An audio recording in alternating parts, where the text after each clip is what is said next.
All right, let's dive right in. Today, we're going to take a really deep look at what is widely considered the very first revelation of the Qur'an, Surah Al Alaq. Now, for this entire analysis, we're going to be leaning on the incredibly detailed commentary of Ayatollah Javadi Amoli. This will let us really unpack the profound layers of meaning packed into these foundational verses. So, here's our game plan. We'll start with the beginning, revelation and creation. Then we'll move into the nobility of knowledge and the pen. After that, we'll explore transgression that comes from self-sufficiency and the struggle between guidance and error. Then comes the warning of divine wrath, and we'll finish up with the final command, to prostrate and draw near. It's a journey from creation to submission, all in one surah. Okay, first up, the beginning, revelation, and creation. We're starting right at the very inception of the prophetic mission. And let me tell you, these opening verses, they're not just words. They're the absolute bedrock, setting up the entire relationship between the creator, creation, and what it even means to know something. So, imagine this. These are the very first words spoken to the Prophet Muhammad. The first command isn't to fight or to preach, but to read. But it's not just read. It's read in the name of your Lord. This immediately connects the pursuit of knowledge directly to its divine source. It's fascinating, right? And then right after that, it immediately pivots from reading to creation itself. And if you look here at the source commentary, you can see it confirms just how huge this chapter is. It states right there, very clearly, that this surah, which you might hear called Iqra or Al Alaq, is, according to the consensus view among scholars, the very first one that was revealed. This is ground zero. So the commentary basically boils the whole surah down to two main pillars. First, you've got the kickoff of the prophetic mission and what revelation is all about. But then there's the second, equally important theme, a deep psychological dive into us, into humanity.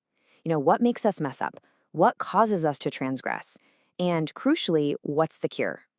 The phrase, in the name of your Lord, is so much deeper than it sounds. The commentary points out that this isn't just like saying, let's begin. No, it means that any real reading, any true understanding is only possible with the help of God's name.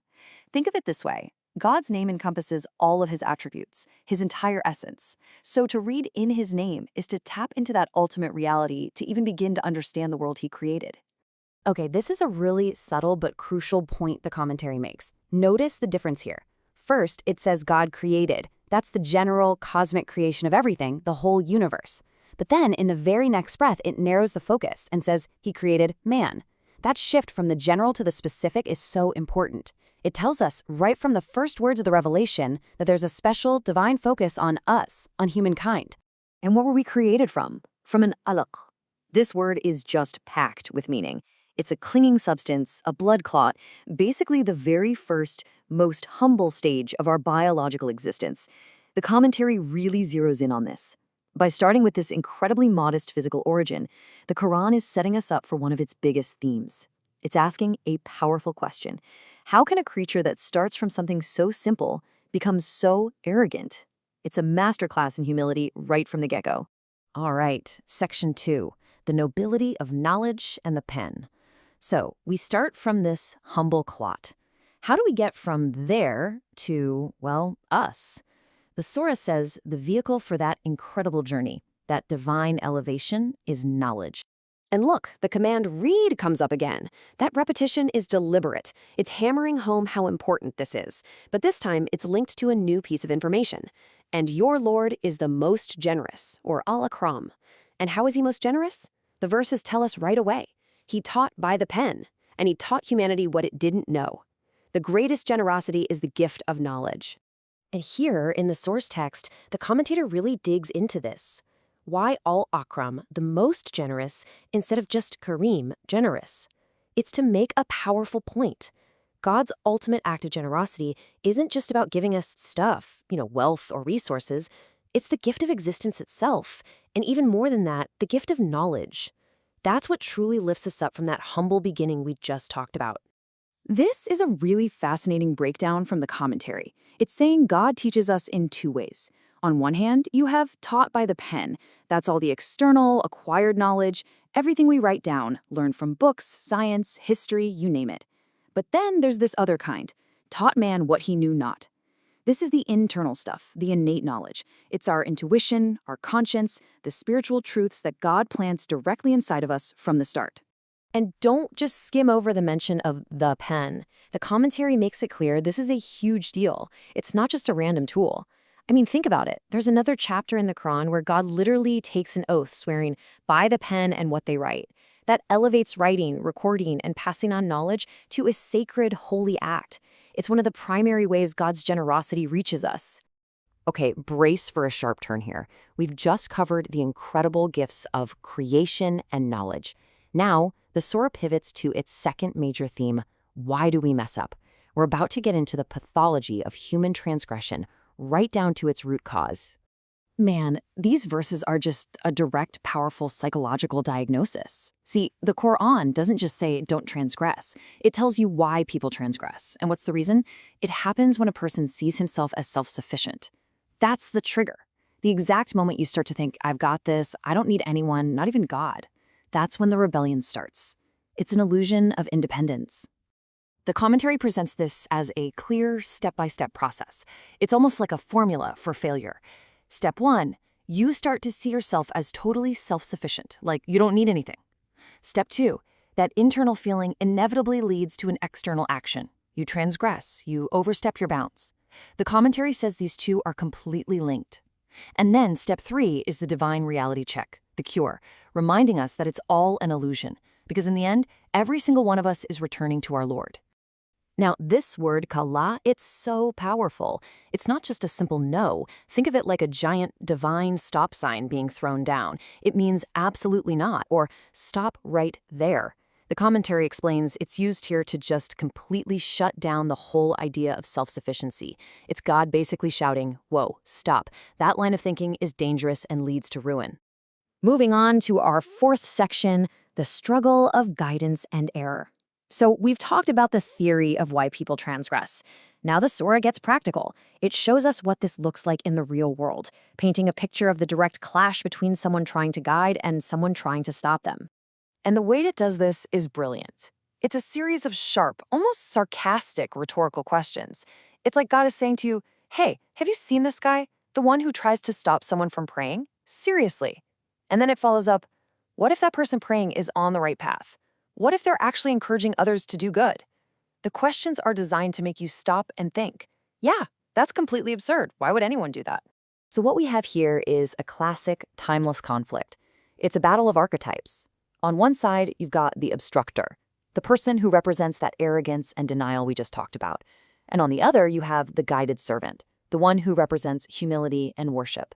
The surah is basically saying that this conflict right here is the essential human struggle in a nutshell. Then comes verse 14, and it is the absolute turning point of the whole argument.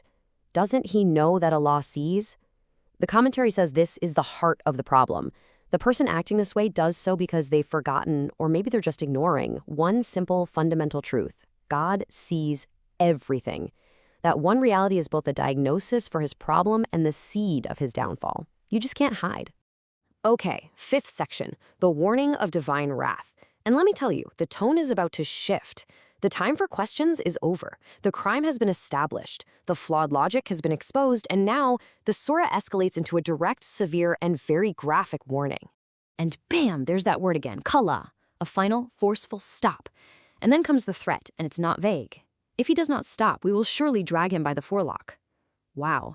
That image of being dragged by the hair is one of complete and total humiliation. Then, as if that's not enough, God issues a challenge, almost mocking this person's supposed power. Looking at the source text here, the commentary really gets into the nitty-gritty of this image. The forelock isn't just a random part of the body. It's symbolic. It's seen as the very center of a person's pride, their ego, their decision-making. So when the verse says the forelock itself is lying and sinning, it's a powerful way of saying that the person's very core, the source of their thoughts, is corrupt. And to really get this, you have to understand what the forelock, the nasiyah, meant. Culturally, it was a symbol of dignity and honor. So for someone to grab you by it, that was the ultimate act of humiliation. The Qur'an is using this incredibly potent image to show the complete and total shattering of this person's arrogance and their fake self-sufficiency. And this sets up the ultimate showdown. It's a divine challenge. God says, "Go ahead, call your crew, call your council, all your powerful friends, bring everyone you've got." And what's God's response? It's not to assemble some bigger army. It's simply, "We will call the angels of punishment." The commentary points out the staggering imbalance here. All the power in the world means absolutely nothing against a single divine command.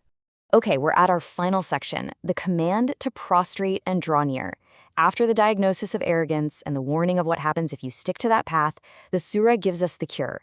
It all comes down to this final, clear command that wraps everything up.